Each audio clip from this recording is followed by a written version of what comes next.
Today we are going to discuss about candidate elimination algorithm. So if you are considering the FIND-S algorithm, we are going to initialize the H2 most specific hypothesis by considering positive instance for each attribute constraint in H. If attribute satisfies the hypothesis value, then do nothing else, replace attribute in H by next more general constraint that is satisfied by X. Finally we are going to output the hypothesis. So if you are considering the example of good day for water sports, x1, x2, x3, x4 are the training instances, h0, h1, h2, h3, h4 are the hypothesis. So here final hypothesis is h4, that is sunny, warm, question mark, strong, question mark, question mark.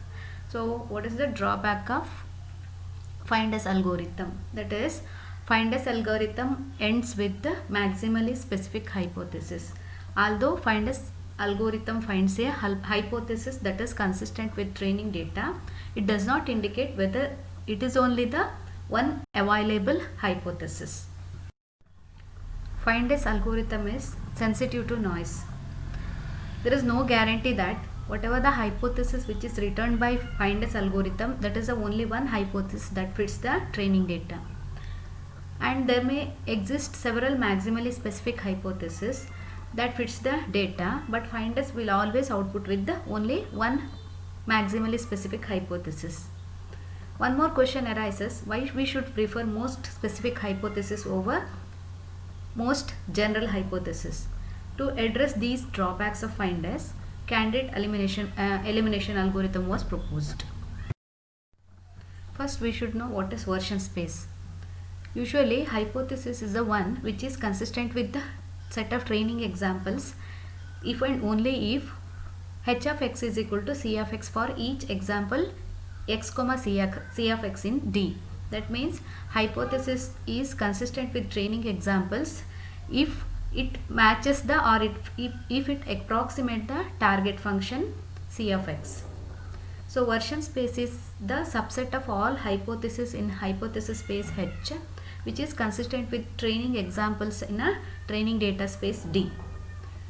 Version space is denoted with the vs h comma D with respect to hypothesis space H and training examples D.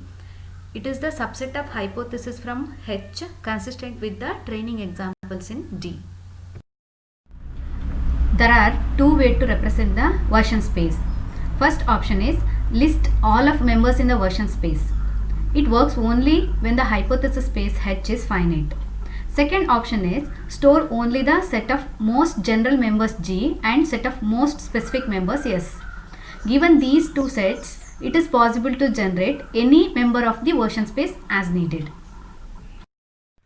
One simple way to represent the version space is simply to list all of its members. This is called list then eliminate algorithm. This algorithm first initializes the version space to contain all hypotheses in H, then eliminates the any hypothesis which is found to be inconsistent with the any training example. The version space of candidate hypothesis thus shrinks as more examples are observed until ideally just one hypothesis remains that is consistent with all the observed examples. This is the desired target concept. If insufficient data is available to narrow the version space to single hypothesis, then the algorithm can output the entire set of hypotheses which is consistent with the observed data. Advantage of list eliminate algorithm is it will guarantee to output all hypotheses which is consistent with the training examples.